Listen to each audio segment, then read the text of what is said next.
so, after 33 years of labor, Simon Rodil had completed the towers in Watts. He built them mainly of discarded materials, junk, and rubbish. In other photos we have, if you look closely, you can actually see bits of broken glass, bottle tops, and pieces of miscellaneous metal. Bet you my mother could build 2 of those if she cleaned my room. It's very good, Pam. Some of the best work to come out of the photography club. That's the last you see, too. Every time the students get something good going, the school board shuts it down. Let's be fair, Jason. When the bond issue failed, a lot of the extracurricular activities were cut. And the photography club just happened to be one of them. Yeah, and the science club and after-school sports just happened to be number 2 and 3. All kid stuff. Yeah, when it came to tightening belts, you didn't see none of the fat cats of the establishment doing it. Jason, I admit there have been cutbacks up and down the line. But the school administration is doing the best that it can on a short budget. Hey, Mr. Dixon, what if you went to Mr. Kaufman's office and got him to open up all the doors? Then we could really find out what's going on behind the scenes. What do you think, Jack? I mean, there's no way Kaufman gonna do that. All the kids want to do is ask a few questions about costs, supplies, procedures, and things like that. Well, what do you think? Look, okay, but tell them to use a little judgment. Some of the teachers around here aren't going to be exactly thrilled about this. They know. All right, Larry. Talk to Mr. Kaufman. No chance, huh? Would you like to hear what he said? I'll tell you what he said. He said, tell those kids to keep their noses in their books and not in my business. No, that's not what he said. Oh, he's sure. He probably sugarcoated with a bunch of $5 words. Larry, he said okay. Yeah, he said, I'd like to. You jiving me? No, you can start tomorrow. Some stuff. Look, I don't mind them investigating my department. Who knows? I might even learn something. Hi, how you doing? Hi. Oh, how'd Larry feel about the good news? He was pleased, but not surprised. Knew you'd come through. It's revolutionary, Mr. Kaufman. I mean, you're going to be known throughout the entire school system as Mr. Clean. You know, I felt so positive about my decision a minute ago. Alice, you could have talked John Hancock out of signing the Declaration of Independence. All right, you guys, cool it down now. Now, Jason and Pam were in Mr. Kaufman's office, and Bernie and Jackson in woodshop, and I'll talk to Miss Beamer in the cafeteria. Now, who wants to zero in on old Dragon in the English department? Hey, let me take a shot at him. I got a score to settle with him after that Shakespeare exam. Wait a minute now. Let's not turn this thing into a revenge trip. If you want Dragon, you gotta act like you never met him before. Well, okay. Go get him, Frank. Okay, that does it. Dixon's Raiders are at full strength. Dixon's what? Dixon's Raiders. You dig like Nathan's Raiders. Our little leader thought that up. All right. Larry's laid down all of the basic ground rules. Now, all I ask is that you try to be fair, observant, and courteous. Plus your liquid paste, envelopes, tablets. What's this, Mrs. Green? Please don't touch things. I'll get it for you. This is carbon paper. Do you use a lot of it? Yes, an awful lot. How much does it cost? I'll have to check my price list. Let's see. Here it is. $3.15 a box. Oh, Mrs. Wheeler, can I see you a minute, please? Of course, Mr. Kaufman. Oh, don't touch things, please.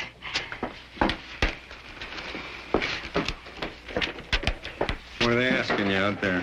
You name it, they've asked it. Do they want to see me? They haven't mentioned it yet. Should I find out? Well, I know. I tell you what, let them relax. Let's get some work done. I got some memos for you. I hate to make a fuss, but I find this whole thing very upsetting. Upsetting? If you ask me, we're all being subjected to Gestapo tactics.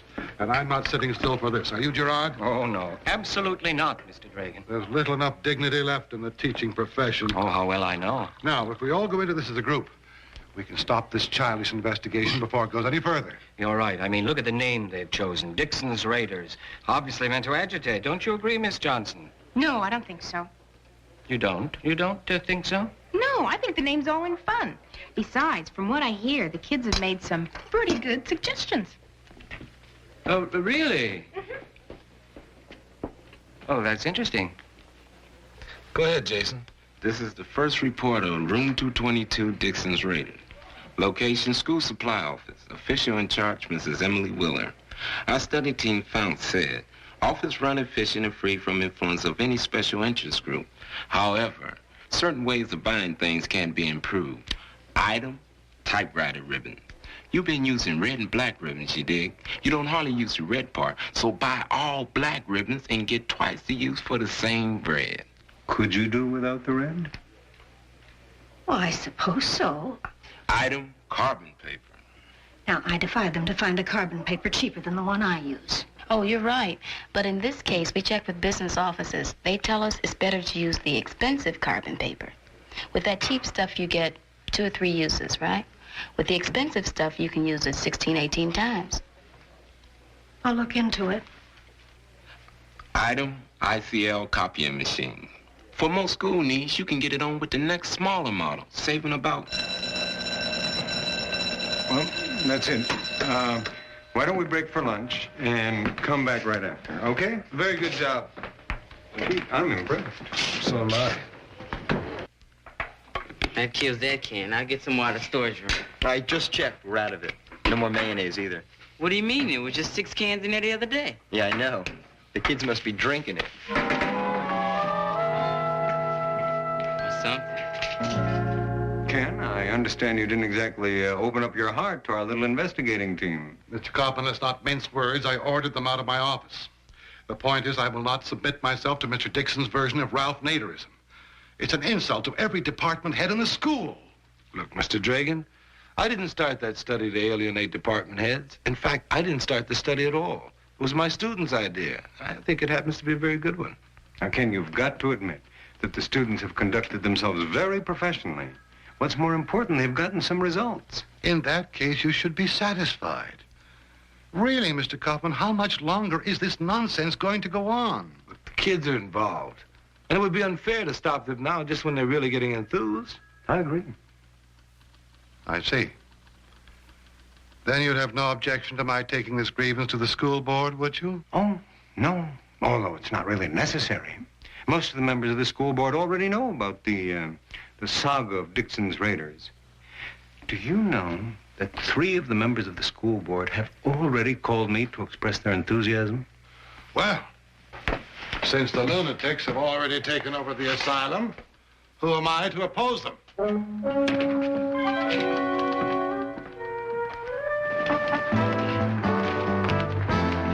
Larry, got some good news for you. I want to talk to you, Mr. Dixon. I got something to tell you. Well, what is it? I want to call an investigation off. You're kidding. No, I don't want to do it anymore. Why, Larry? Because it turned out to be a lousy idea, that's all. Then, after checking with the lumber company, we found out that knotty pine costs half as much as the #1 grade fir he's been using in the wood shop, which is an annual savings of a mere $240. Hey, that's incredible. Yeah, but he's still fighting me, though, see? He says knotty pine doesn't look as good or isn't as versatile as fir. That's when I unveil the clincher that me and Jackson built. A knotty pine guitar? Naturally. Glenn Campbell, eat your heart out. Dixon's Raiders rode to town, asking what's the story. Turned while whipping it upside down. The rest is pretty gory. Excuse me a minute. Larry? Where's the report on the cafeteria? Oh, I haven't written it up yet. But no problem. It checked out okay. Hey, let me ask you something. What's bothering you? Nothing. Honestly, Mr. Dixon. It's about Mrs. Beamer, isn't it? Why do you say that? Well, I can add 2 and 2. You're covering her department. You like her. Then suddenly you just drop the investigation. Did you find something wrong? There are some shortages, Mr. Dixon. Do you think she's responsible? I just can't figure it out. It just doesn't look like something she would do. Well, don't you think you owe it to yourself, to her to find out the truth? Yeah. Honestly, Larry, you make me feel guilty. Why's that? You're always the first one to arrive and last one to leave. Oh. How's your project coming? Okay. Are you getting all the information you need? Well, if you have a minute, I'd like to ask you a few questions about the food ordering procedure in the cafeteria. Oh, I have to be a Tyler by 2.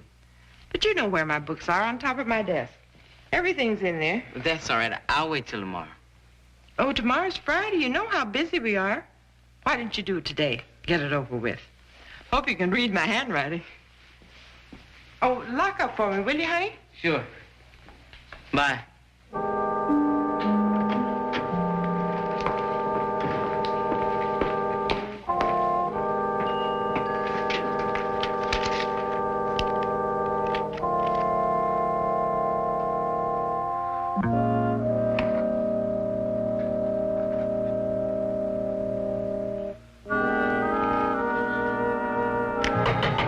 Yes. Oh, my jury's arrived. Very well, come in. Oh, don't dawdle now. I'm very busy. Well, what is it today? More questions? Oh, no, sir. Our investigation team's finished its report. I guess you and Mr. Dixon had quite a good laugh at my deficiencies. No, Mr. Dragan. We thought you should see the report first. It's that bad, huh? Report on English Department Head Mr. Kenneth Dragan. We found this department to be excellent in every way. There are 2 L's in excellent. The selection of books, the presentation of subject materials, and teaching methods are all first rate. Thank you. We did have one suggestion, Mr. Dragan. Oh? Yes, Bonnie and I thought it would be fun to have a Shakespeare day at Walt Whitman. You thought it might be fun? Young man, it takes all of my efforts and then some to coax just a little English literature into your heads. Is that clear? Yes, sir.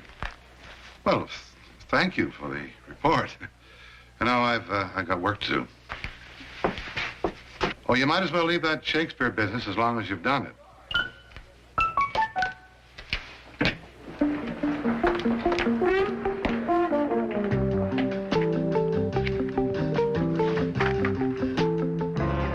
That's something I've always stood for, letting the students find things out for themselves, as long as they do it with a sense of fair play. Oh, of course. Now, you take that Shakespeare Day idea that we worked out together. Now, there's a good example of what can develop. And Larry? Can I talk to you? Sure. Well, excuse me, Mr. Dragan? What's up? I told you I'd come back with my report no matter what I found. Well, how's it look? Awful. How awful? Plenty. For one thing, the amounts of food she's been ordering just don't check out with the little bit we've been using. Maybe there's some waste. Not 90% waste. Anyway, the big kick is the payroll. She's been drawing extra money for jobs students have been doing, and all we get paid is free lunches. Is there any chance you could be wrong? No chance. Well, there's only one thing we can do. I'm not turning Miss Beamer in. I'm not asking you to. You got the facts, and we're just going to have to confront her with them.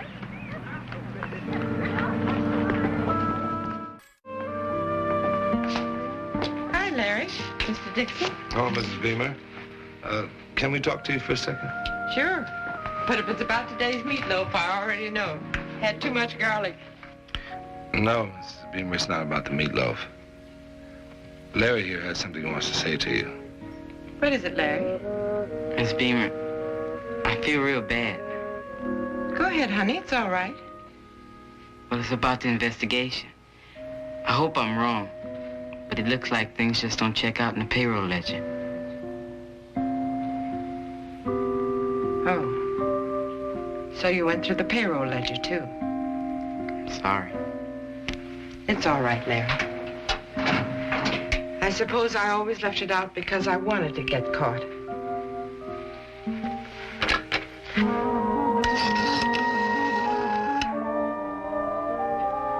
This is Mrs. Beamer. Would you ask Mr. Kaufman to come down to my office right away, please?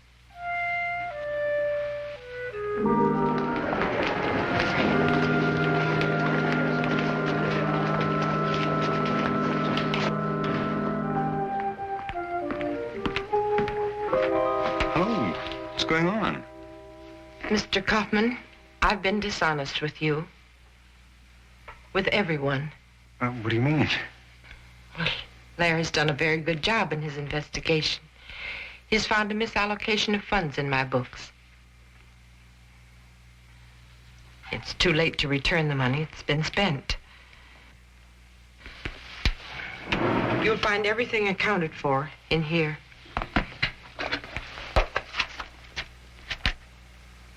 Tyler High School lunch fund? I don't understand. When I came to this district, my job was clearly defined. Plan lunches for 2 schools, Walt Whitman and Tyler. Sounds like a simple enough job for a trained dietitian. Well, planning lunches for Tyler was not so simple. It's in the center of a poverty area. Lunch for those kids is sometimes the only nourishing, well-balanced meal they can count on each day. So I began playing favorites. If I found extra money in Whitman's budget, I spent it at Tyler. I gave them larger salads and hamburgers like this. And the 45-cent blue plate luncheon, well, you couldn't touch it in a restaurant for $1.50. So that's what happened. It's irregular. Mr. Kaufman, always the diplomat. Naturally, I'll resign. Just give me a couple of days to get things in order.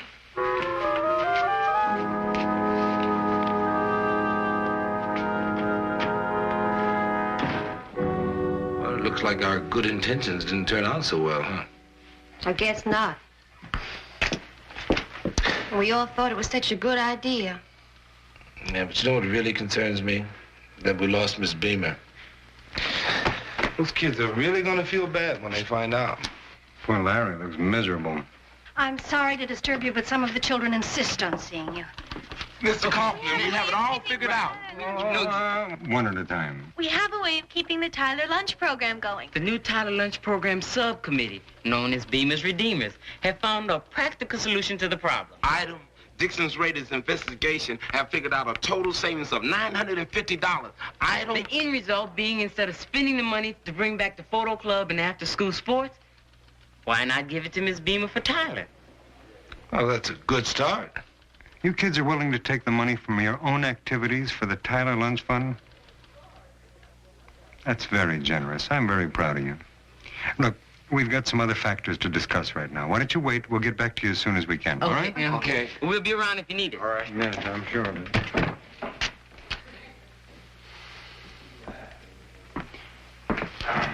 What do you mean, other factors? Well, moral factors. I mean, Mrs. Beamer was falsifying those books. You mean like robbing Peter to feed Paul? Whatever you want to call it, the fact remains she was disregarding school regulations. Now, the way I look at it, I've got 2 choices. Either I go to the school board, or I don't go to the school board. Mr. Kaufman, which choice are you going to choose?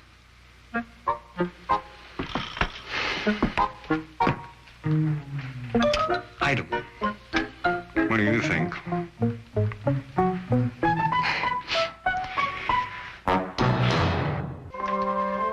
With the savings the kids turned up, there should be enough left to finance your lunch program. Tonight I can keep everything out in the open. No more secret ledgers, okay? Thank you, Mr. Kaufman. It's my pleasure. Oh, there's just one thing. Yes? You know, the meatloaf today. Didn't it seem to you it was a little short on garlic? I mean, remember, Mrs. Beamer, it's vampires that are afraid of garlic, not high school principals. Think garlic.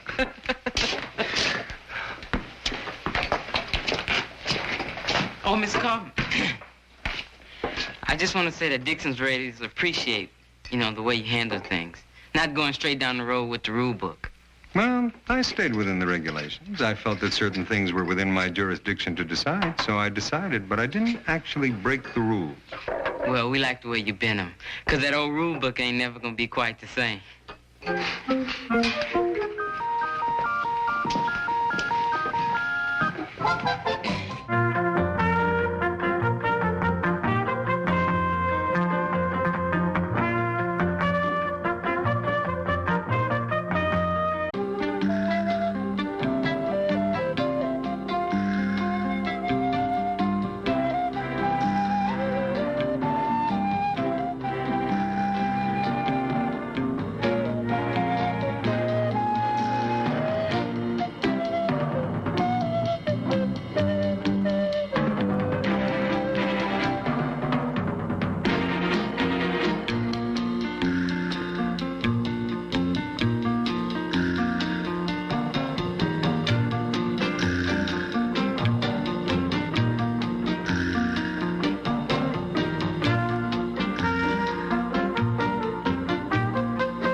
What's the matter with you?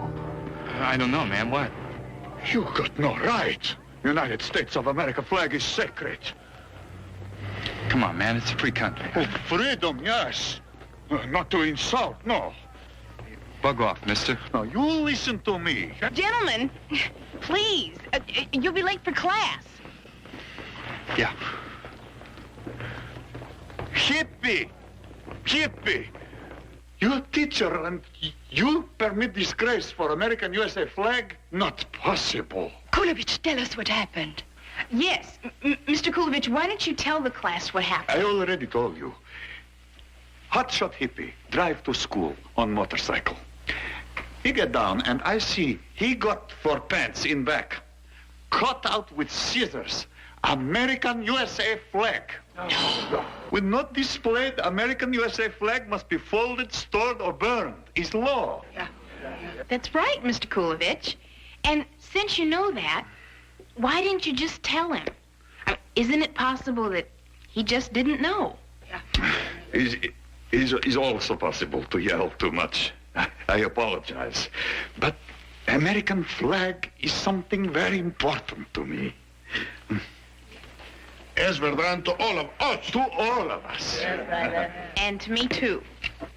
So let's go to work on what that flag means and what the Constitution means.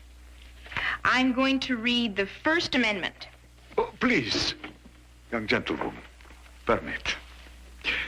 A Congress shall make no law respecting an establishment of religion or prohibiting the free exercise thereof, or abridging the freedom of speech or of the press, or the right of the people peaceably to assemble to petition the government for redress of grievances.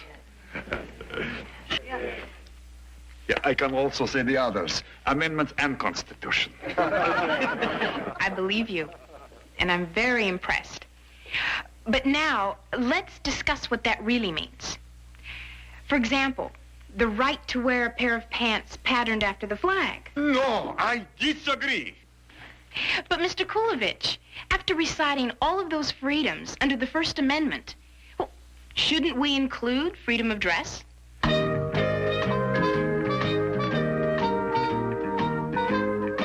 Ever since Pam won that All-City Art Award, she's really been in orbit. She sure has. It had kind of a weird effect on her, you know? Yes, I've noticed. She's so detached. I mean, you talk to her, but she doesn't really hear you. It's as if she's listening to music only she can hear and painting paintings only she can see. Boy, talk about being in orbit. You sound like you're ready to join her. Oh, can I help it if I identify with artistic inspiration? Oh, boy. No, seriously. I've been thinking about open house, and artistic inspiration might be just what we need. You gotta be kidding. All right. Why isn't the period around the American Revolution suitable for open house? I mean, it was the beginning of American literature. Thomas Paine, Benjamin Franklin, Jefferson. Well, look, we're having a revolution now. And, man, it's hard sitting in here dealing with some stuff in a history book when we should be involved in what's happening in America today. Right. And if we don't watch out, the whole country's going down the drain. I think you've come up with a class project, Pam. What? Well, there's a revolution going on in America now. What does it mean to you? And how do you feel about your country? How can you express those feelings? Well, why not do exactly what Franklin and Jefferson did? Say exactly what you think.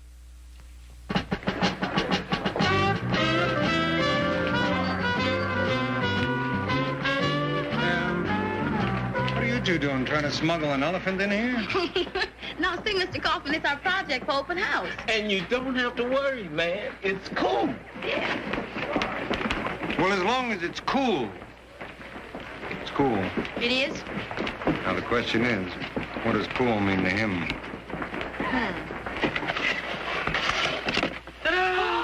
Oh, wow.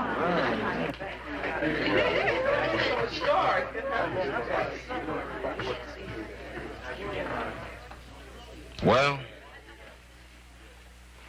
It's great. You really like it? Really? Yeah, really good. Yeah.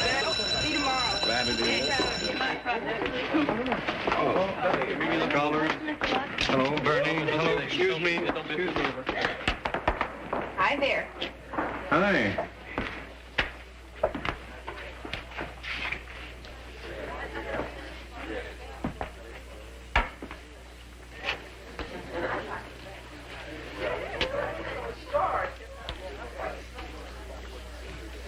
Well? Oh, it's very, creative. This is a piece of art, and it's good, and it expresses a strong point of view. I noticed that. Well, it'll be the hit of the open house. Conservatively speaking, I would say that 50% of the parents will be mildly upset by it. The other 50% will be strongly upset. Well, that means it's successful. A piece of art is supposed to make people feel something. Oh, and it's a smash. Makes me feel something already. Nervous. Of course I've seen Pam's project. I had to find out what turned her on to school again. She's really come back to life. She even asked Chernick for a makeup test in math. Of course, all she needed was some method of connecting her schoolwork to her artwork. Yeah, now all I Miss need is... Miss Johnson, there's trouble in the classroom. Excuse us. Excuse me.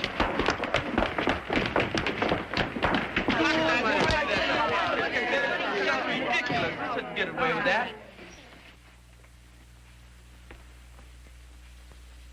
Take a look, Miss Johnson.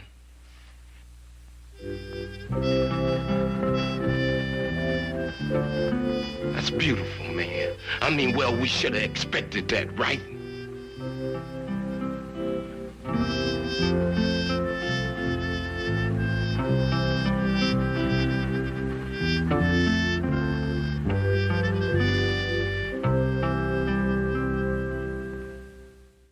Now, who will be sick enough to do something like that?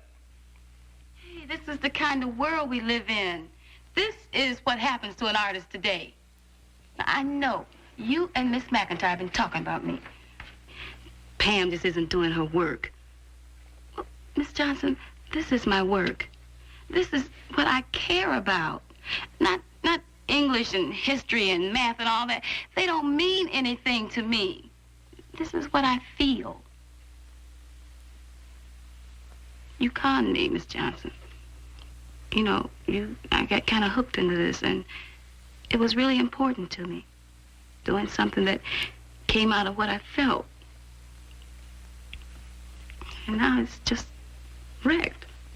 Yeah, and we're gonna find out who did it and rip them off. Let's send a delegation to Kaufman's office. Look, I don't think he did it. Now, let's not go racing off in all directions. Why don't we try to figure out how this could have happened? Well, it couldn't have been vandals. I mean, nothing else in the school was wrecked. How do you know? Because everybody would have been talking about it. Right, so it happened to just lucky old us. Hey, what about the night janitor?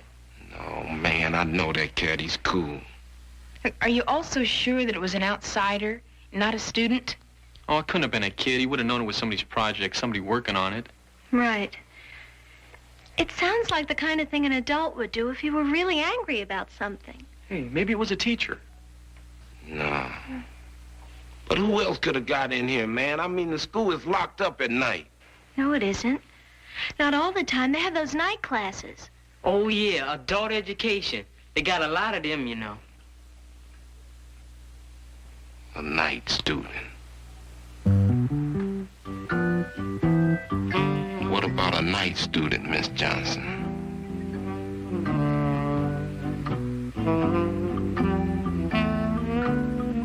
Of course was me. But, Mr. Kulovich, why? I make report. It's terrible. It's terrible. To make garbage of USA flag must not be permitted. And what about destroying somebody else's property? Mr. Kulovich, that was a piece of art. Somebody worked on it and cared about it. And you had no right to destroy it. Right, of course I got right. I got duty to do that. Me, Janos Kulovich, I'm going to be citizen here. Land of free and home of Bill of Rights. I fight for that. I not let USA flag be disgraced, no. It's act of patriot. What I do is right. Well, let's get right to the point. Miss Johnson has found the man who wrecked Pam's project. We both talked to him. Who is he? Why'd he do it? Yeah, let's get him here and make him explain. I've asked Miss Johnson not to reveal his identity, just yet. Why not? Because it was a night student who's studying for a citizenship examination. Sure, some uptight, righteous adult. No, Bernie, that's not true. He's a person that takes his country very seriously. He really cares about the American flag. Pam, you see, he didn't understand what you were trying to say with your project. All he saw was disrespect. What about what we saw, Mr. Kaufman? Pam has a right to say what she feels. Yeah, that weirdo had no right to do what he did. Jason's right. Let's make a citizen's arrest or some haul him into court. Right. Sue the man. But this could ruin his chances for becoming a United States citizen. That suits me fine. Okay. Then your next step is to hire an attorney. Now, who's going to pay? Jason? Bernie? And it's going to take time. You'll have to help prepare a case. Okay, man, we got the cards stacked against us. But Pam got cut up. There's got to be a way to make this dude pay. Well, Jason, I just had another thought. You can file a complaint against him with the Department of Immigration and Naturalization. Wouldn't cost you a penny, and you'd probably prevent the man from becoming a citizen. Hey, that's heavy. That's right, Bernie, it is. I understand he's studied and worked for years for this. Now he's right on the verge of becoming an American. You can take that away from him. If you want to. Think about it, okay? I don't want to create trouble for Kulovich, but the class is right. Pam's work was wrecked. It's important to her. If we just let this go by, she's going to crawl right back inside herself and tune the world out. Agreed. But she has to understand why he tore up the project. And he ought to understand what made her make it in the first place. Also agreed. Arbitration. What? Well, lawsuits aren't the only way to settle differences. There's negotiation, discussion, two parties with an impartial chairman. Kulovich versus the class? Exactly. This is Mr. Janos Kulovich. Mr. Kulovich, my class. And this is Pam. Yeah, this is Pam. And that's what you did to her, man. I'd like to know why. Is difficulty for you. For that, I'm sorry. But I'm not sorry for what I did to that thing. That thing is Pam's work. It's her personal comment. Oh, with USA flag going down drain. Okay. Then I tear up. That's my comment. But, man, that isn't fair. I mean, she didn't tear anything up of yours. Wrong. She tear up something very important to me. Flag of my new country. USA Constitution says all men are equal. All men got rights. But laws say all men got responsibility. To me, that's not responsible. That's insult. Hey, I don't know where you come from, but I have lived in this country all my life, and I have lived in it black. Now, I know you don't know what that means, but... I understand. It's discrimination. It's against USA Constitution. But you're here in first-class school. You go wherever you want. You do what you want. World is not perfect place, little lady. I'm sorry. But believe me, America is closest to perfect there is the best. Believe you? Why? Why should I believe you? You are white. Now, that means, man, you just don't know. We have been shoved around here for over 300 years. Now you come sailing in here telling me it's a tough world, so just get back in the bus and shut up. No chance, no chance. Now you look at the flag and you see promises, right?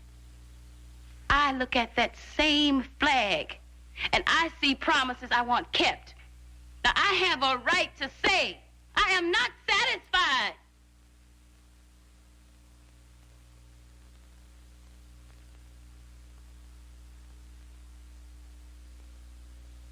I made that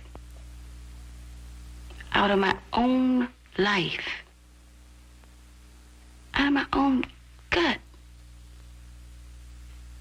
And you just came in here and tore it up for no reason.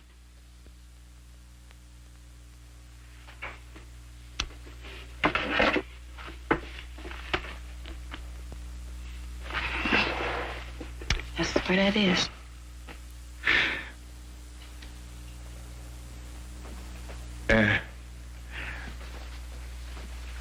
I am in America for 5 years. Before that, I was in country where I was born, where my father was born, where his father, where we lived for a long, long time. It's small country, not very big, not very large, like USA, not strong, but is home to me. I got there life. I got wife, I got children, I got friends, I got the flag. What means flag? A flag is my father, his father, my wife, my friends, is all that. Now, you got prejudice here. That's bad. And so you mad on USA flag. I cry for my flag because it's not just insult. It's much worse than that. It's when you see them tanks ride over that flag, trample it in 1 second, not flag, just piece of rag is dirt under your feet. Now, your family, not always given freedoms, and that is bad. Okay, I'm a man who love his wife, and they shoot her. They shoot her. 1 second, she's dead.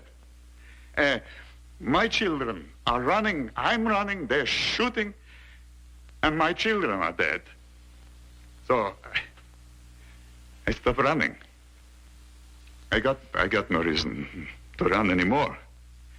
I got no reason to run, to do anything anymore. So I just wait there. I'm just dead man. Only they don't shoot me.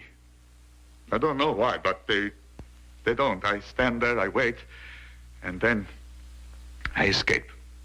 My life is prison in that country. I got no home there. I escape to other country. I go here, I go there. Then I come to America. And in America, I start to come a little bit alive. I find here something I've lost. See, not wife, not children, not friends, but here is USA Constitution. Here is freedom.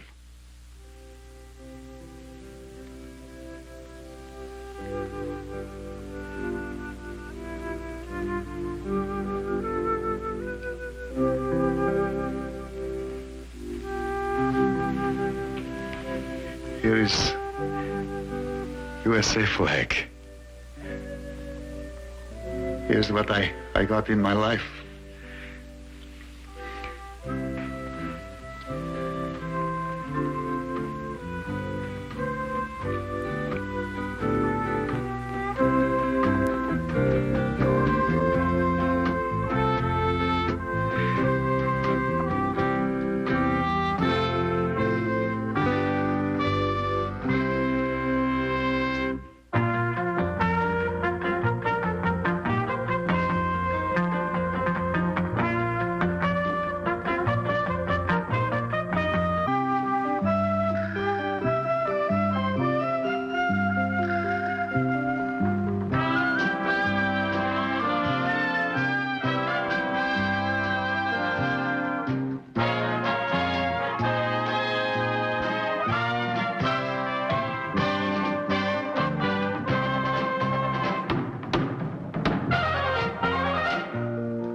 Hogarth. Can I have a late pass, please?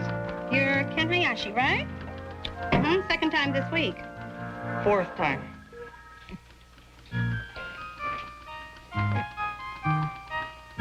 Can I have a late pass? Well, I'm looking for it.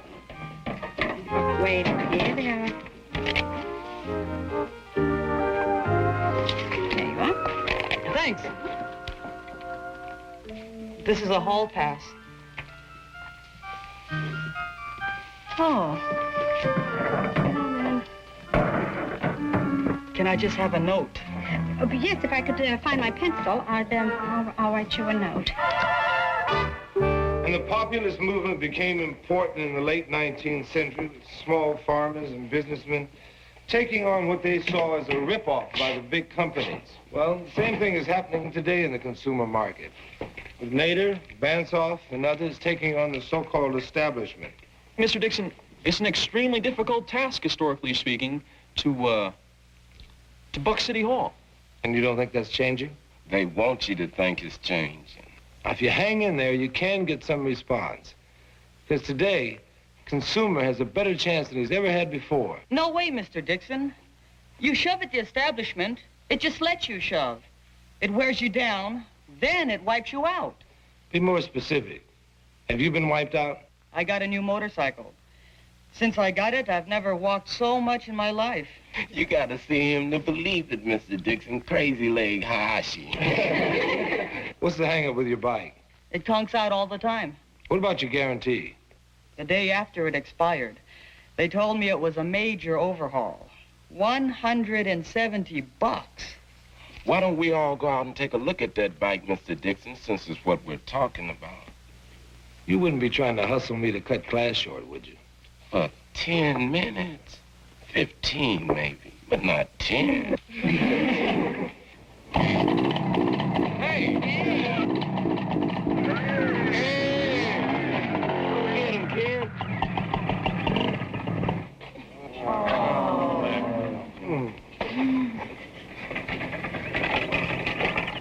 Hey, let me try, man. The dealer wouldn't help you out at all, huh? Mr. Nagel? Oh, he was very friendly. He offered to let me trade in on a more expensive model. Why don't you contact the manufacturer or write a letter to the president of the company? I did. In Japanese. My father translated it for me. Tagato Motors in Tokyo. And I sent a copy to the American distributor. I touched all the bases, Mr. Dixon, and came up empty.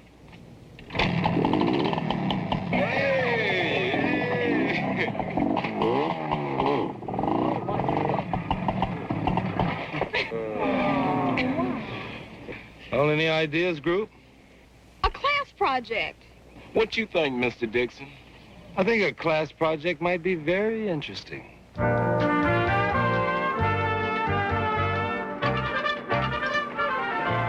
who are you going to hit first? The Chamber of Commerce, the Business Guidance Bureau. The mayor? City councilmen and our state legislators. We're gonna knock them off one by one. Bernie, point that thing the other way. You're dangerous enough without it. What they're doing, Mr. Kaufman, is getting copies of Ken's bill of sale and his guarantee so they can do something about that Mr. Nagel who won't fix the motorcycle when he obviously should. Is that right? The last copy. All I did was put paper in. I thought we got a new copier. This is the new one. Do we have a guarantee? It just expired. You should get the invoice and the guarantee and any other pertinent papers and make copies and... Miss Johnson, what do you suggest we make copies on? Call me if it speaks again. Here's a copy of Ken's bill of sale and guarantee, Mr. Dixon. Well, thank you. You guys started the campaign already? Right now, man, we're gonna do a number on a lot of heads. See you later. Pete, I'm glad you're doing this. Well, actually, they're doing all the legwork. I'm just sort of advising. Well, the thing with the motorcycle is Ken needs it for work this summer. Where's he working? At an electronics plant, 40 miles away. But it's a very good job, and he needs the money for college next year. Without it, he doesn't go. What about a scholarship? I've got a partial scholarship lined up for him, but that's the best I could get. Where'd he get the job? Oh, I looked up an old graduate. been busy, haven't you? Mm-hmm. Thanks for walking me home. You want some coffee? Why not? Okay.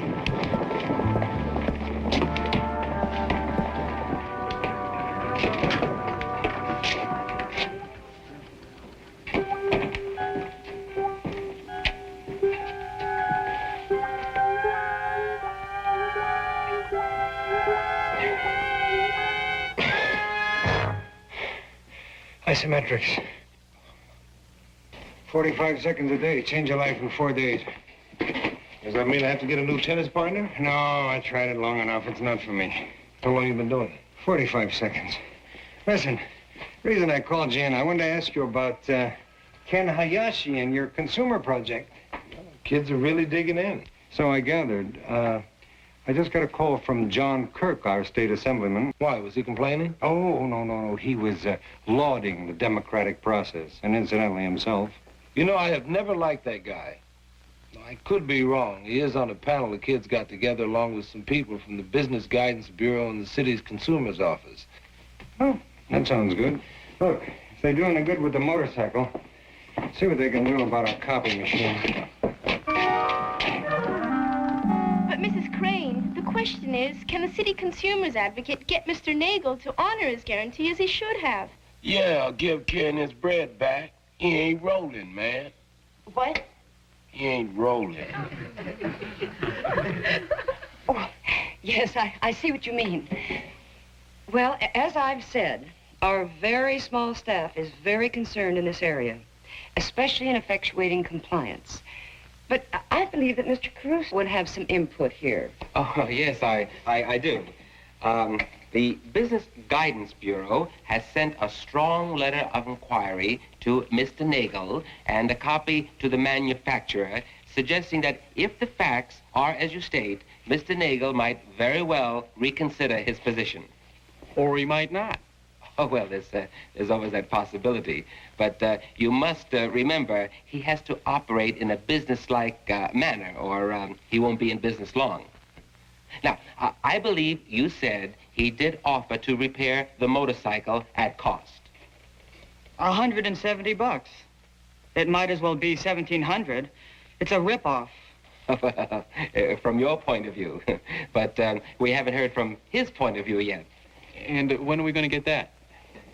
I've written to Mr. Nagel inviting him to attend an informal inquiry meeting. And if he don't come? Well, I could always write again. Mr. Kirk, very seriously, what can you do about the situation? First of all, I'd like to thank everyone for inviting me here today. I can offer you, all of you, an opportunity to contact your Retail Affairs Committee, of which I happen to be vice chairman. And they'll straighten Mr. Nagel out? More than that. We're aiming for legislation to guarantee that dealers' guarantees will guarantee. Oh, what do we do? You write, and you ask to be put on the agenda for the committee's next public hearing. When is that? In September. And that testimony will be carefully considered in the committee study session. When is that? In November. And that session should produce a bill, which will go to the Rules Committee for floor action in January. What's January? Next January. Now, of course, there's always the possibility of a delay there, but with a little push, and I'd be happy to do some pushing, we can get that bill on the floor by March, say, or April at the latest.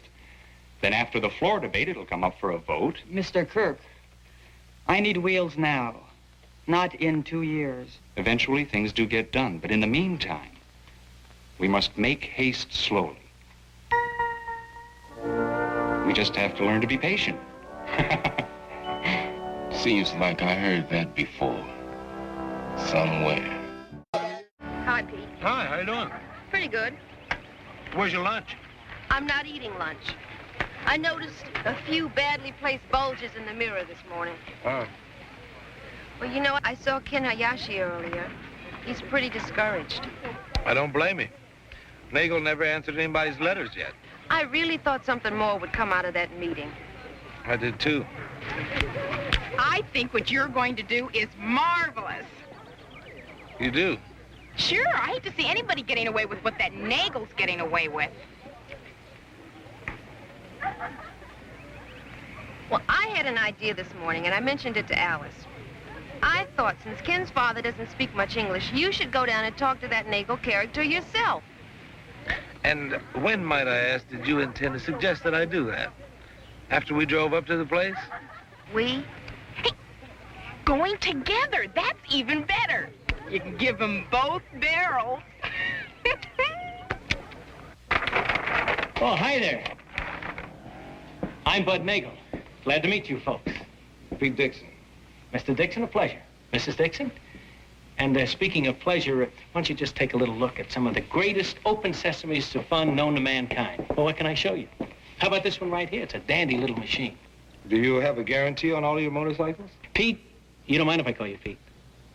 Nagel Motors has what we call our beryllium alloy pledge, twice the strength of steel. Short of an accident or driver-caused damage, you are fully covered for a full 30 days. Muffler, battery, hand grips, mirror, wheels, and spokes. Well, you just name it, you're covered. Engine. Engine? We're from Walt Whitman High, Mr. Nagel. We're Ken Hayashi's teachers. Pete, that's kind of snaky, but that's okay. You're worried about the boy. Now, I like that. Well, Ken bought a bike from you. It doesn't work, and I don't like that. Well, now, I don't know what you folks have been told, but come on over here. Let's look at the facts. It's Hayashi, right? Oh, here it is, yeah. Oh, Hayashi, that kid bought a 350cc Tagato. Oh, yes, I remember. And I do remember him well because he picked it out himself, he looked it over, he test drove it. He was very happy. He was happy because he didn't know what was wrong with it. I don't either, ma'am. He came back here with a fouled-up engine and a sad story. Mr. Nagel, Ken Hayashi is a very hard-working kid and completely honest. And you trust him. Now, that's fine, Pete. I like that. And I wish that I could say the same thing. But after all, I'm in business. I've got responsibilities. I've got a payroll to meet, taxes to pay, that incidentally do support your school. So you see, I have got to operate in a business-like manner. Mr. Nagel, it might be good business for you to honor the guarantee all the way. Okay, I'll tell you what I do. I'll make you a deal. Now, I really shouldn't, but, well, you're nice folks. We'll repair his engine at cost. Mr. Nagel, I think you already offered Ken that deal. I did? Well, then, now, that just goes to show you I'm consistent. Now, I can't be any fairer than that, can I, Pete? Look, you say hello to Ken for me and tell him what I said. And as long as you're here, why don't you look around? You might see something you like. Excuse me. Hi there. I'm Bud Nagel. In about 2 seconds, you're going to see a man run over by his own motorcycle.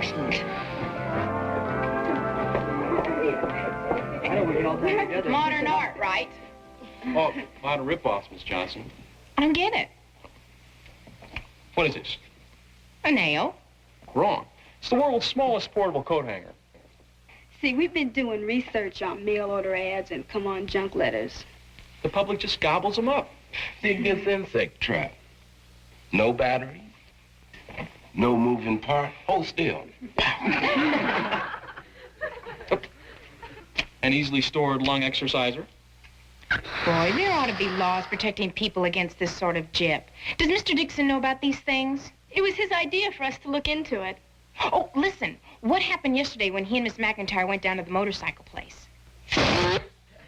Really? The best thing Ken can do with that junky bike is burn it, as in a protest. You know, I saw a news program the other night, and someone who bought a bummer of a car painted it like a lemon and drove it past the place where he bought it to embarrass the dealer into doing something about it. And... Oh, thank you, Miss Johnson. Wait, maybe you better ask somebody for permission.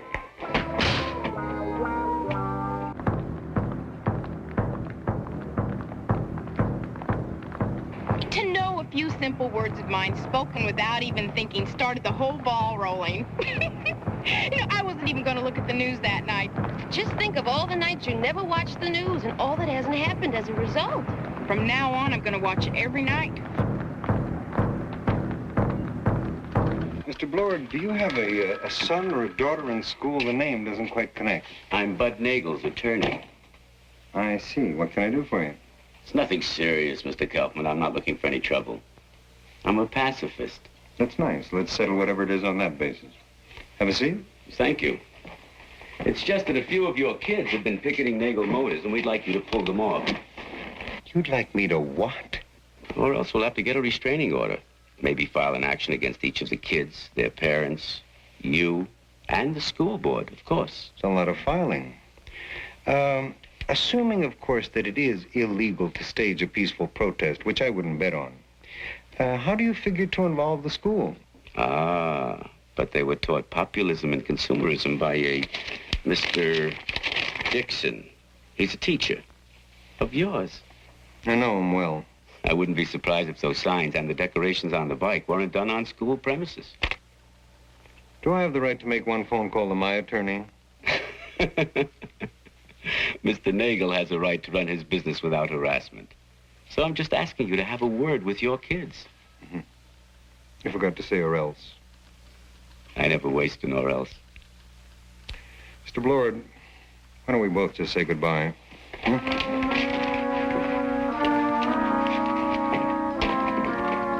It's been a pleasure. Well, Mr. Nagel threatened legal action. I say fight fire with fire. Do you think we have a chance? Well, I think the bike is too important to Ken, and the principle too important to all of us not to try. Oh, Mr. Dixon, there you are. I've been looking for you. Mr. Kaufman wants you in the office right away. Pete, this is Mr. Shigematsu, Mr. Dixon, one of Ken's teachers. How do you do? Mr. Dixon, I'm Executive Vice President of Togata Motors of America. I understand this Ken Hayashi has had some difficulties with one of our motorcycles. Yes, he has, but he wrote you about it.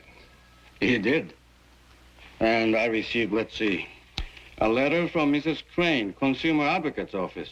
Another, a gentleman from Business Guidance Bureau. What do you know? It looks like they put a little pressure on after all. They did me a favor.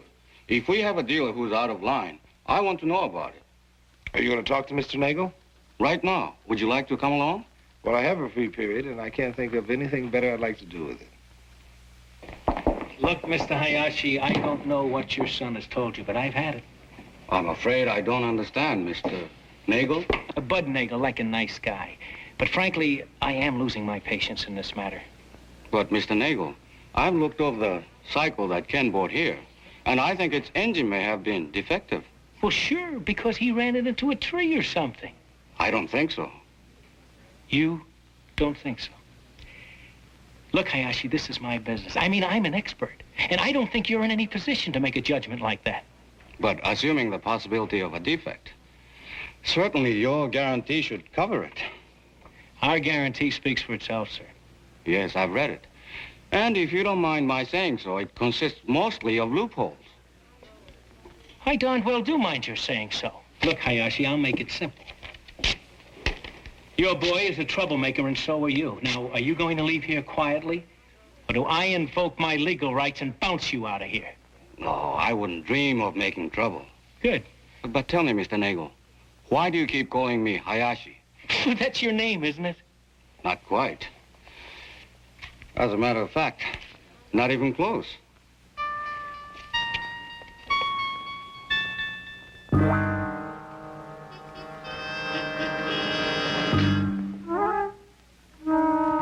Hey, it's good to meet you, Dave. Just call me Mr. Shigematsu. Morning. Morning. How are you this morning? Now that's a beautiful bike. I have something that might interest you. Dear Mr. Hayashi, just a note to let you know I haven't forgotten your problem with your motorcycle. I've written to Mr. Nagel and expect to hear from him shortly. When I do, you'll be the first to know. Sincerely, John Kirk, State Assemblyman. If that doesn't inspire confidence in the democratic process, I don't know what will.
a great bumper sticker you got there, Mr. Dixon. You'll be the talk of your whole neighborhood. I hope not, Herbie.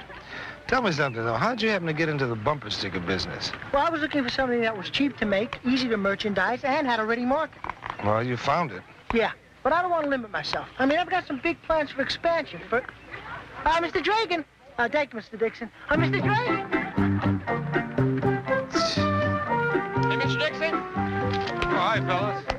Hey, that Herbie's some hustling dude, ain't he? Sure is. I wish I could work like that without having to work so hard. You're gonna get plenty of time to relax this summer, brother. How come?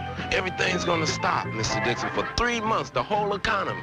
How do you figure that? Well, everybody we talked to when we went to look for work. Well, let me talk to Miss McIntyre. She can always come up with a job. Won't do no good, Mr. Dixon. Miss McIntyre's already trying to hustle jobs for us, like Herbie's trying to hustle for himself. But she ain't selling as much. Hey, what did Herbie hit you for this time? Oh, I'll show you, Lucas.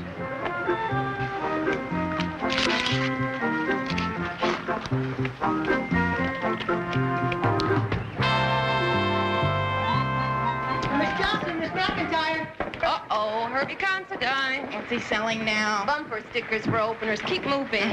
Miss Johnson, Miss McIntyre. Where you going? My classroom. Good. I'm going to the library. Let's split. Hey, that's good. Then you can only get one of us. Right. Yeah, and guess who it's going to be? Miss Johnson. Miss Johnson. Herbie, I don't understand something. I can explain anything, Miss Johnson. Well, if you started your own company that prints these and sells them to stores like Kahn Brothers and Foster's and... Tracy Drugs? Yes. Why do I spend my own time selling them individually? Right. What else can I do between classes? Besides, the great thing about bumper stickers is that it's a self-generating business. Self-generating? Everyone you sell is advertising. So the more you sell, the more you advertise. And the more you advertise, the more you sell, right? Hey, you've got a great head for business, Miss Johnson. Well, thanks. But there's just one little problem about me buying one of your bumper stickers. Oh, what's that, Miss Johnson? I don't have a car. You don't have a car? No. Miss Johnson, I can get you the greatest deal on a brand new four-door front-wheel drive. Wait till you see it, Miss Johnson. You're gonna love it. Herbie, I'll buy one of the bumper stickers now, and when I can afford it, I'll get the car. Well, I think I've persuaded Masterson & Sons to set up a training program for 20 of our students. Will they pay them while they're learning? Mm-hmm. Not a lot, but they're going to pay them. It's great.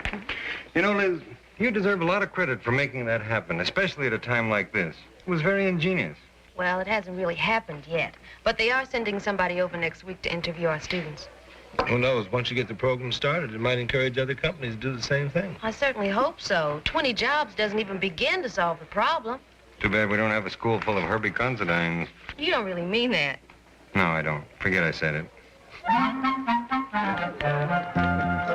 Chris, here's $1. Go to the cafeteria and get me ham and cheese on rye, huh? Sure. Herbie? Yeah, what is it? Maybe you're in this, man. What's it about? I don't know. It's a book on records and championships. You know, the fastest, slowest, biggest. Maybe there's some in here about most bumper stickers sold in an hour. Oh, yeah, well, if it's in there, it's out of date. I just broke my own record. I'm all sold out for today. But let me take a look at it anyway. Hey, Jason, what happened with those jobs yesterday? Nothing, man, nothing.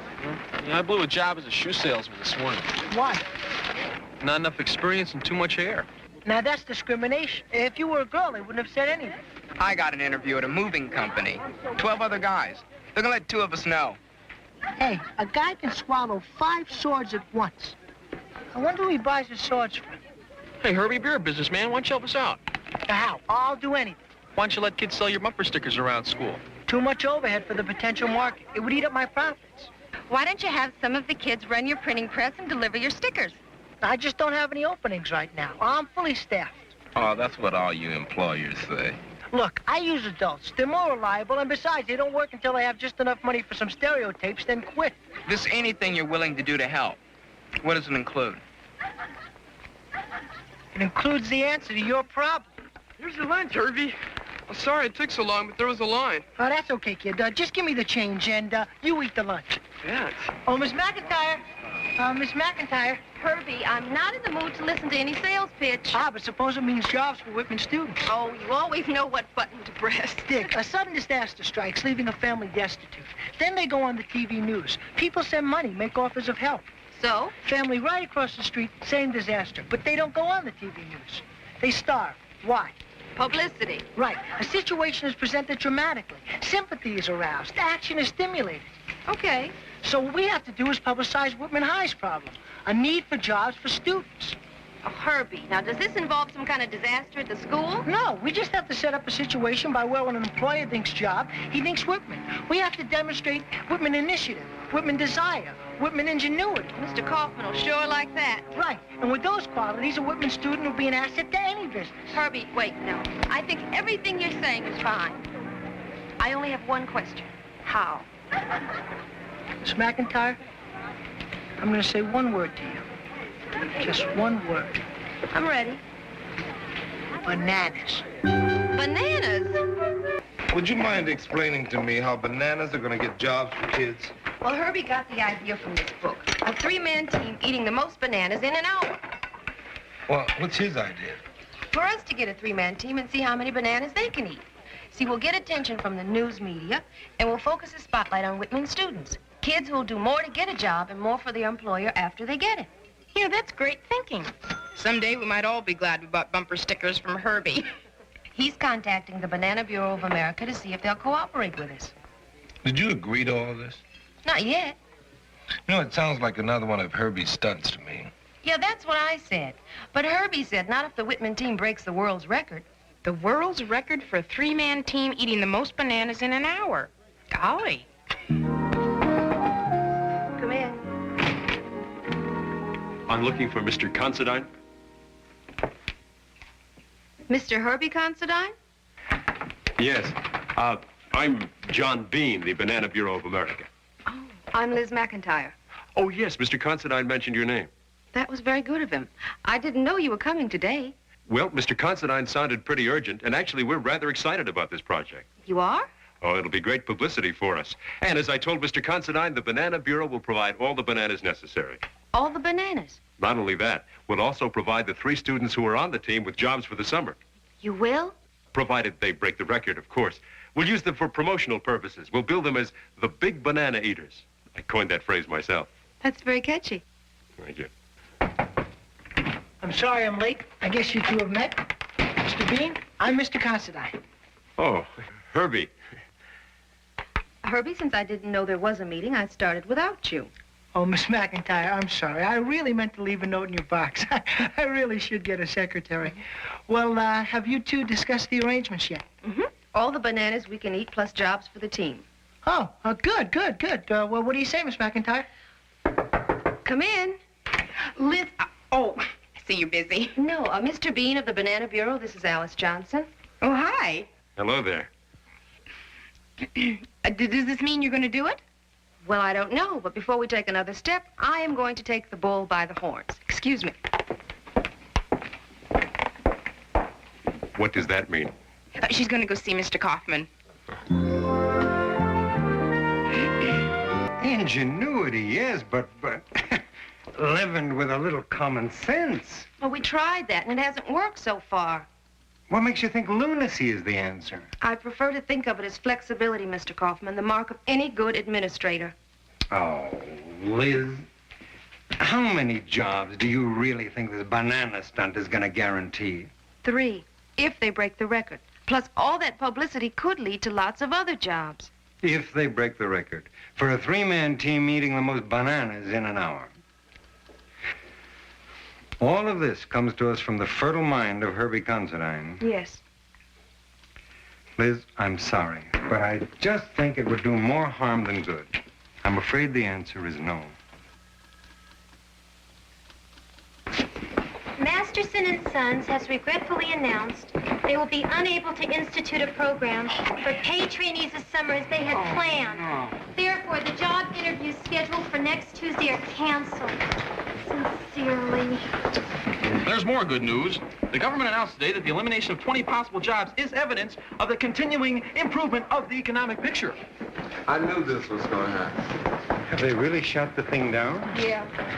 How can they cancel a whole program that they've already agreed to? Simple as picking up the phone and saying they changed their minds. Mr. Kaufman, why don't we take a shot with the bananas? Yeah, what do we got to lose? How about a little dignity? We don't think we'll lose any dignity. All we want are jobs. People are going to understand. You hope. It's a good idea, Mr. Kaufman. We don't need 4 jobs. We don't need 20 jobs. We need a lot of jobs. And this is the only idea that might get them. What you got against bananas, Mr. Kaufman? As a fruit, nothing.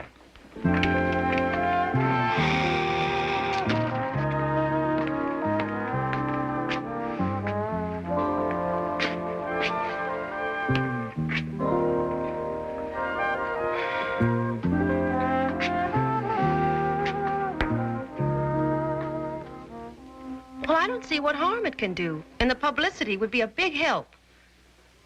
Mr. Kaufman, the principle behind the whole thing is very sound. For one thing, they'll all get sick. Only of bananas.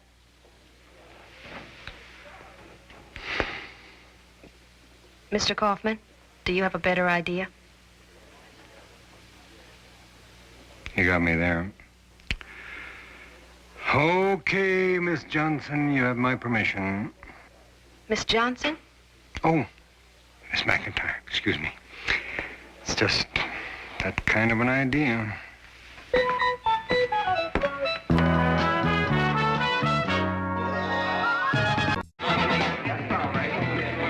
All right, quiet, please. We didn't expect so many of you to volunteer for the Whitman banana team. This is the first team I ever tried out for. I got a chance of making. With your mouth, it ought to be a cinch. All right. For those of you who don't already know, we're going to pick 3 students who will try to break the world's record for the most bananas eaten by a 3-man team in 1 hour. What is the world's record? Well, the current record is a total of 198 bananas. Man, that's a lot of fruit. Now, I'm going to turn this meeting over to Herbie Considine, who will be your student coordinator, and he will explain to you exactly how we are going to accomplish this feat. Thank you, Miss McIntyre. All right, here's how we're going to set it up. This first trial is to eliminate anyone who can't eat 10 bananas at one sitting. How do you know who qualifies? When a student is finished, he simply turns in his banana peels. And if he has 10 peeled? Then he qualifies for tomorrow's trials. 20 bananas. Oh, then it goes up each day. By 10. This not only eliminates the weak eaters, but it builds up the endurance and the capacity of those who make it. The mind boggles. Oh, there's Mr. Bean. I'd better go talk to him. Mr. Bean, how are you? Well, what do you think now? I guess stranger ideas have worked. I still wonder what's in it for Herbie. Barbie, I know you'd qualify, and we need you on the team. You can break the record without me. No way. You'd be our biggest asset. Figuratively speaking. Herbie, I eat because I like to eat, not for glory. Barbie, if a person has got a special talent, and they can use that talent to help their fellow man, they owe it to the world to do it. Like you do. Barbie, it's a chance to get a great job for the summer. I already have a great job for the summer. Where? My father's restaurant. Barbie, remember the day this all started? Do you remember what you were eating? Bananas. Barbie, you like bananas. Do you know what I think is ridiculous? That they've got to break the record. No, I just think that's a shame. It's a shame they have to do this sort of thing to draw attention to a real problem. Yeah, it's not enough to have a crisis these days. You got to have a colorful crisis. Hi. Herbie! Yes, Mr. Kaufman? Come here a minute. See you in a while. Right. Herbie, you worked very hard on this stunt, and very well. Oh, thank you very much, Mr. Kaufman. But Herbie, you know, there's one thing that bothers me. We both know that there is a fundamental rule by which you live. What's that, Mr. Kaufman? Never do anything for nothing. Well, sir, there's also another old saying. There's an exception to every rule. There's never been one to this. Come on, Herbie. Confidentially, just between us, what's in it for you? Mr. Kaufman, it hurts me deeply that you think I'm so selfish, so self-dedicated, so inhuman, so uncaring. Okay, Herbie. I'll see you later, Mr. Kaufman.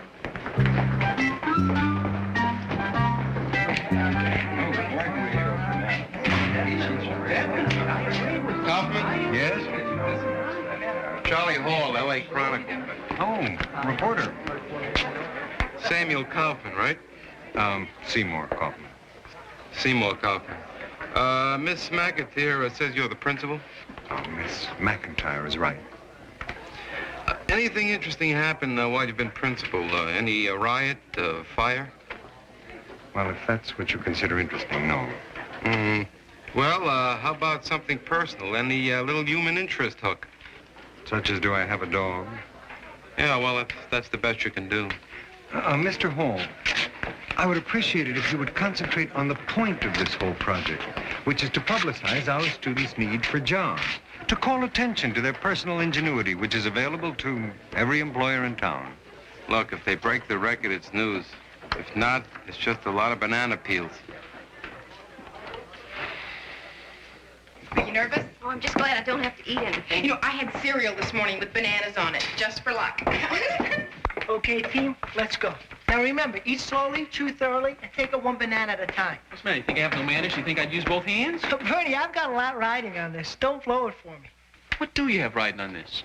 Jobs. For a lot of my friends and fellow students. Do it. I'm starving. Dixon? Hi, Miss Johnson. Miss McIntyre? Okay now? Yeah, anytime you're ready. Stand by. 1, 2, 3, go! Leon, you're not feeling fast enough. Let's go. Attaboy, attaboy.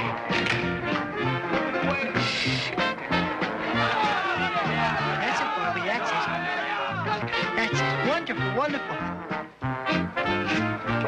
Yeah. Bernie, right. Feeling a little faster.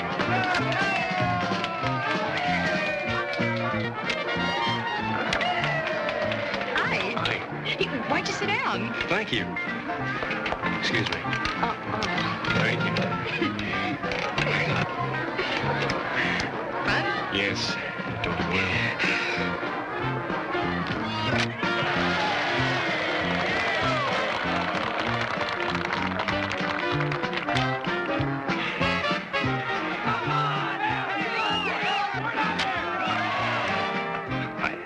What's the record they're shooting for? 198. You're getting pretty close, aren't you? The last 42 bananas are the hardest.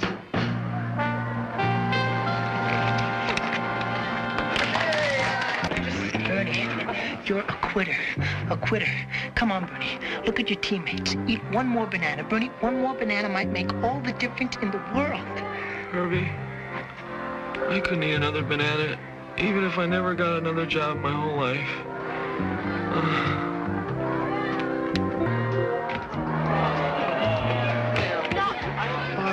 Bobby, this is Herbie. Remember? You like bananas. You love bananas.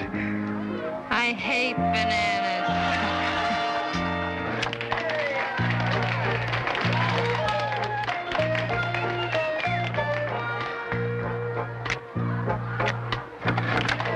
Where does that skinny kid put it all? I don't know, but I hope he's got a little room left. Come on! 198 bananas, that ties it. One more to go. When this is over, what do you say we go out and get something to eat?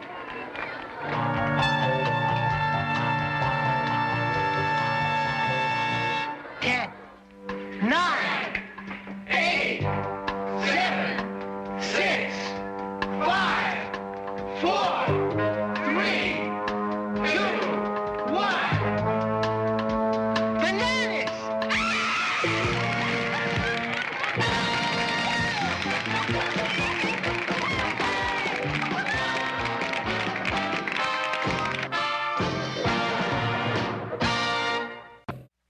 Television coverage was pretty great, too. I saw it on 3 different channels. It's not a bad article at all. I wonder he didn't mention my dog. I didn't know you had a dog. You didn't know my name was Sam, either. Masterson and Sons has reinstated their program proudly. Plus, I've had 8 calls from other companies so far. Fantastic. Well, I guess Herbie knew what he was doing, huh? I still wonder what was in it for him. I know. John Bean told me. Really what? Well, for putting it together, the Banana Bureau gave Herbie $1 for each banana eaten and a $100 bonus for breaking the record. I knew it. That little devil, Herbie Considine, claiming that he's not making a profit is like an elephant claiming he's not heavy. Wait till I see that kid. Oh, Mr. Dragon! Mr. Dragon! You were saying? Let's see. Herbie! Herbie!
I'm glad you're all here. You can help me spread the word. Which word?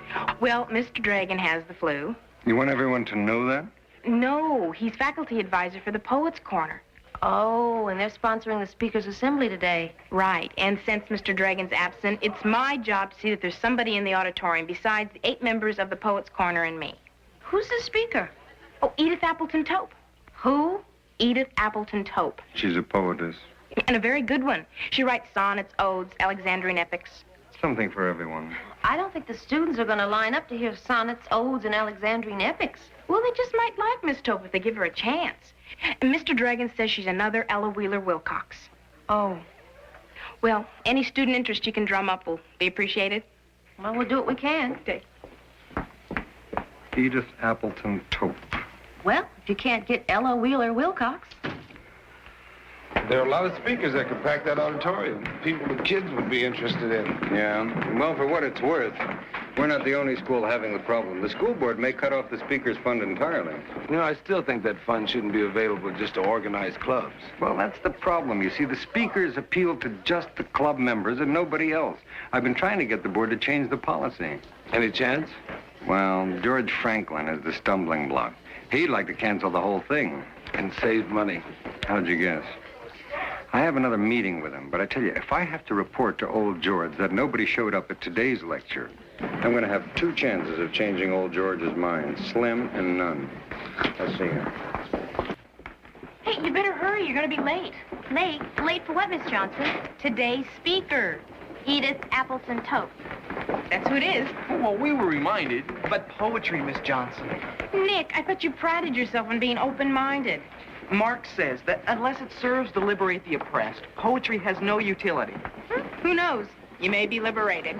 Miss Johnson, you don't have to hurry. There will be plenty of seats. Why don't they bring in speakers who have something relevant to say to us? Relevant to you and to us are 2 different things, Nick. But there's no reason why we shouldn't have speakers we want to hear. At least there'll be something to think about. Yeah, before we've decided not to go. Mr. Dixon, can you spare me a few minutes? Sure, Nick. I'd like to organize a new club here at school. Oh, what kind of club? A Marxist-Lenin Society. You serious? I sure am. Nick, what's turned you on to Marx and his philosophy in such a big way? Everywhere I look, Mr. Dixon, I see such terrible inequalities. It makes me mad. Look, I'd like to see everybody get their fair share, too, but I haven't seen any proof that Marx and Lenin have the answer. Maybe everyone will agree with you. Maybe I won't even get 1 member. But don't I have the right to try? Yes, you do have that right. I knew you'd be fair about it. That's why I want you to be the club's faculty advisor. No thanks, Vic. You know, the one thing that makes this country healthy is the free expression of all ideas, including yours and your friends. But since I don't share your point of view, that rules me out as faculty advisor. If you turn me down, there won't be a club. No other teacher would be fair enough to sponsor me. Oh, I don't think that's necessarily true. I do. This means a lot to me, Mr. Dixon. And you said the left and the right have a lot of worthwhile ideas. You said we shouldn't just listen to one point of view. You said if all you hear is what you already know... Before you start doing any organizing, remember, Mr. Kaufman has to authorize the club. I'll get his permission. Okay. You get his permission and I'll serve as faculty advisor. How many students showed up at the lecture? I'd say there were about 30 when it started. Maybe 15 when it was over. The kids just won't open themselves up to anything new. You say poetry and they slam the door. I sympathize with you, Miss Johnson. Still, I do think Edith Appleton Tope's appeal will always be somewhat limited. I suppose so. But I don't agree with Mr. Dragon. I never compare her with Ella Wheeler Wilcox. No? No, she's closer to Lizette Woodworth Reese. Mr. Kaufman? Oh, Mr. Franklin. Well, this is a surprise. Miss McIntyre, Miss Johnson, this is Mr. Franklin of the school board. I saw the ladies in the auditorium. Oh, you heard the speaker. Oh, well, we better be going. Mm. Bye-bye. Bye-bye. Bye-bye. Bye. Well, what did you think of Edith Appleton Tope? Well, I wouldn't go so far as to say that when you've heard one poem, you've heard them all, but... I take it Miss Tope is not your favorite. From the size of the audience, she's not anybody's favorite. You're beating a dead horse, Mr. Kaufman. Well, Why don't we try to find a way to keep the horse alive? In Miss Tope's case, we're using a very good figure of speech.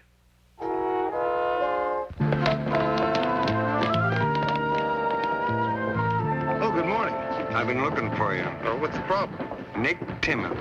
He asked you, huh? A Marx Lenin? Excuse me. A Marx Lenin Society with you as the faculty advisor? Shall we go up or down? Down, it's easier. Excuse me. How come you agreed to be faculty advisor? Well, he quoted some words about the free exchange of ideas. From Karl Marx? From Pete Dixon. He asked for it, huh? Well, maybe next week he'll be into Nietzsche or Thomas Aquinas or somebody. The society welcomes dissension, Nancy. Join up, if you're not afraid to honestly examine your attitudes. Look, I'm not afraid, but the whole idea bores me. Yeah, yakking about Marx and Lenin and... We'll have lots of activities, too. Such as? Well, on May Day, we'll have a big picnic. Lots of red ants. And I've got another idea just in the planning stage that could really set this school on its ear. No, thanks. You know, May Day, I might stop by at the picnic. Jason, how about you? The Marx-Lenin Society needs you. You need it. We're gonna have to struggle along, man, without each other. I'd be honored to have you as my first member. I'm not a member of anything except the human race, and then nobody asked me did I want to join that. But the club's a natural for you. Anybody say club, and I cover my head.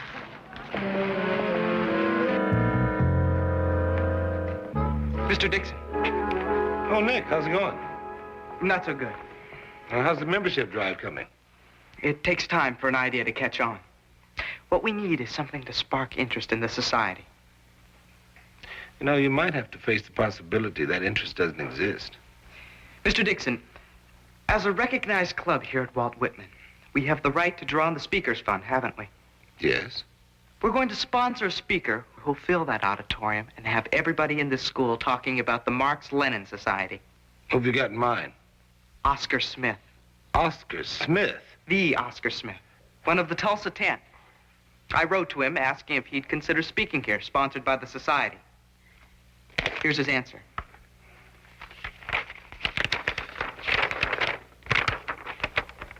Would be delighted, any fee acceptable, consider it an honor and a sacred obligation to share my experiences with young people. Very truly yours, Oscar Smith. That kind of unselfish idealism is what the movement's all about. You don't seem very pleased, Mr. Dixon. Nick, you asked me to be faculty advisor, but you didn't ask for my advice. I didn't want to bother you. You mean you didn't want to hear the reasons why Oscar Smith wouldn't be a suitable speaker for a high school lecture series? Well, don't you think the kids will turn out to hear him? Oh, I'm sure they would. I really haven't done anything I shouldn't have done, Mr. Dixon. You can still say no. I know that. Are you going to? Or will you ask for the money from the Speakers Fund? I'll discuss it with Mr. Kaufman. He was one of the Tulsa 10. The loudest one. The one that was furthest left on all the pictures. That's Oscar Smith. Tried for conspiracy. But not convicted. Look, I don't agree with him, and I know you don't agree with him. But I think the kids have a right to hear and make up their own minds. What's so funny? I was just thinking how George Franklin is going to react to this. Oh, boy, this whole program is hanging by a thread. I know, but I didn't want to just turn it down. No, you were right. Why don't we just cool it for a couple of days while I think about it? Oscar Smith. Well, he's certainly no Edith Appleton Tope.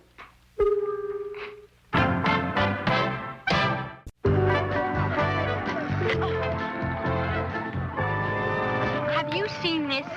I mean, that Marxist oddball thinks he can bring Oscar Smith here to lecture. Oscar Smith. I mean, I can't believe Mr. Kaufman would let Nick invite that long-haired, bearded, un-American radical here at Walt Whitman. Hey, Nance, you just stepped on a lot of toes. Well, I'm going to get a petition together for concerned students. I'd like to hear him speak. He really put on a show at the trial. Did you see it when he was on TV and he played the banjo and sang to the jury? Look, an extremist like Oscar Smith shouldn't be here on this campus. I'll take that poster. Mr. Dixon, I would like to protest this proposed appearance. I'm sure you would. Not the only one.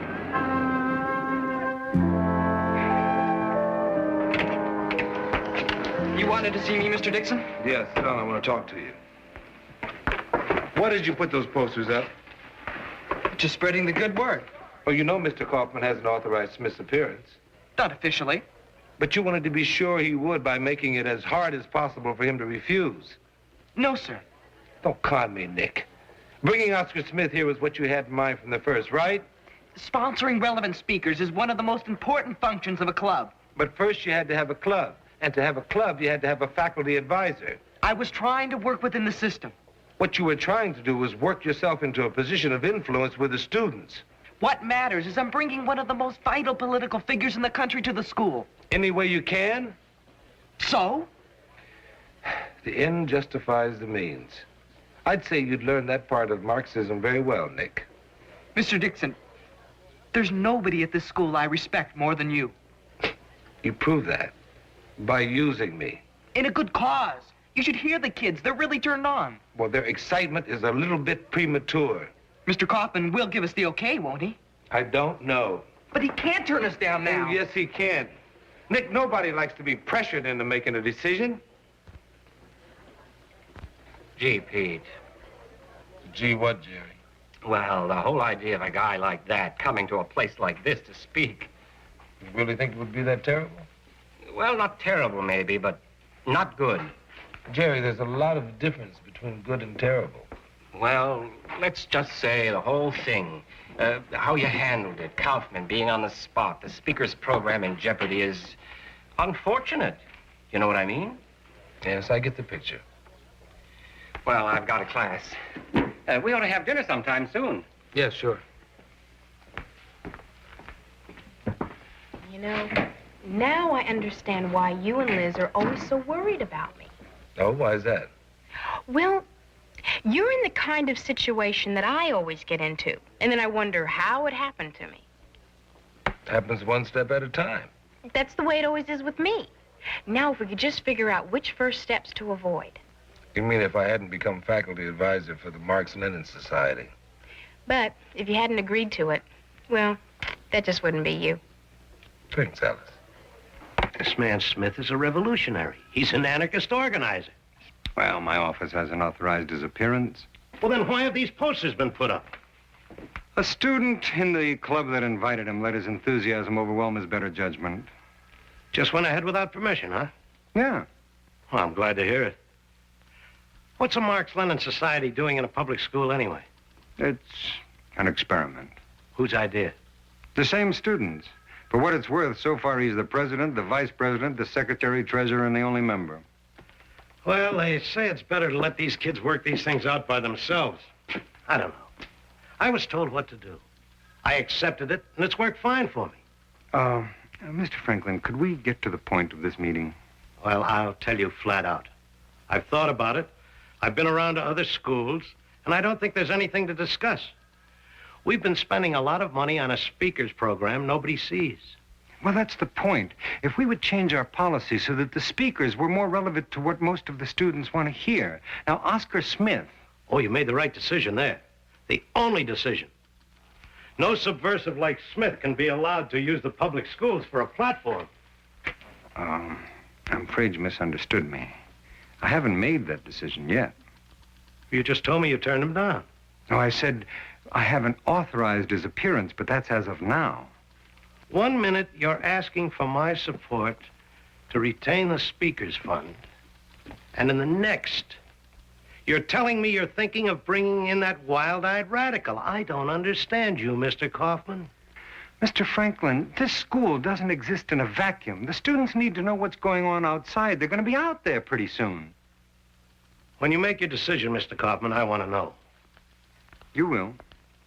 Oh, by the way, when you're thinking about making that decision, I'd like you to keep in mind that not only are you laying the future of the Speakers Fund on the line, but conceivably, your professional future as well. Well, that guy from the school board sure giving old Mr. Kaufman a hard time, huh? The usual right of spirit. Look, a lecture series paid for by the public is no place for a man like Oscar Smith. Why not? He plays good banjo. If he's wrong, the best way for us to find out is to listen to what he says. Well, if they turn Oscar down, what can we do? Parade. Picket. Protest. Oh, I'm sure the school board's going to come out and watch us parade. In unity, there's strength. Nick, I don't think Marx and Lenin have the answer to our problems. Only one thing makes me madder than the man telling me I got to listen to somebody is the man telling me I can't listen to somebody. Okay, now the bank holiday wasn't a holiday like Christmas or 4th of July. It was when President Roosevelt closed all the banks. Well, why do you do that? Because there was a slight shortage of ready cash. Okay, that's it. We'll pick it up here tomorrow.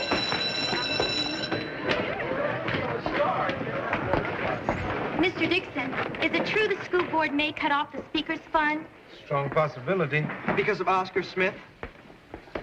Does it really matter to you? Well, sure it does. We can't let them take away one of our privileges. Why all the concern now? What do you mean? I mean, is it really the speaker's fund you're concerned about, or are you just enjoying the protest? We care. Then why didn't you try to do something about the system of selecting speakers before? We stayed away. That's a negative, Bernie. We agree with you, Mr. Dixon. But when Nick invited Smith, that started us thinking. There could be a committee organized to canvass the students. Why don't we rap with all the students and take the best suggestions to Mr. Kaufman? It's a good idea. But who's going to be on the committee? Count me in. You're not going to be on this alone, Nick. I'd like to be on it, too. I got some spare time. Well, it looks like the radical left has activated the far right and the silent majority. What about you, Jason? No way. Somebody's got to be on the outside the community to tell it what it's doing wrong.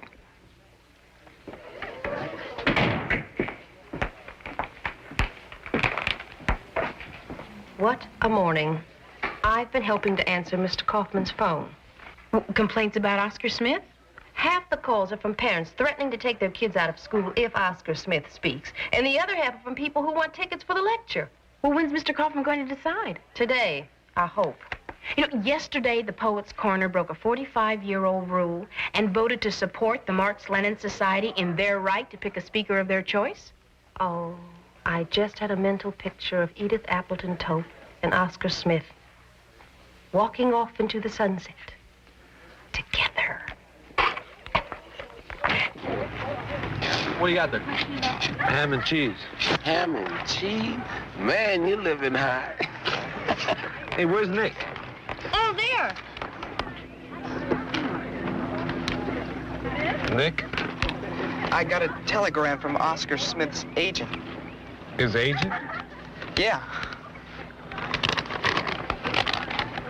Demand for Oscar Smith lecture is very strong. Can you guarantee fee of $1,000 for Walt Whitman appearance? If not, regretfully cancel. Oh, what a bummer. I can't believe it. I can. Walt Whitman can't afford that, Mr. Dixon. No way. He sold out. A chance for some quick money, and that's all that counts. There's a little capitalist in all of us, Nick. How could he compromise in everything he said he believed in? What about his obligation to young people? I'm not sure I can answer that for you, Nick. Will you tell Mr. Kaufman? Sure. And Nick, when you finish reading Karl Marx, try Thomas Jefferson. I've got a book at home on Gandhi. You ought to look into it. You might enjoy it. Thanks, Mr. Dixon. Man, it just goes to show you can never tell about them banjo players.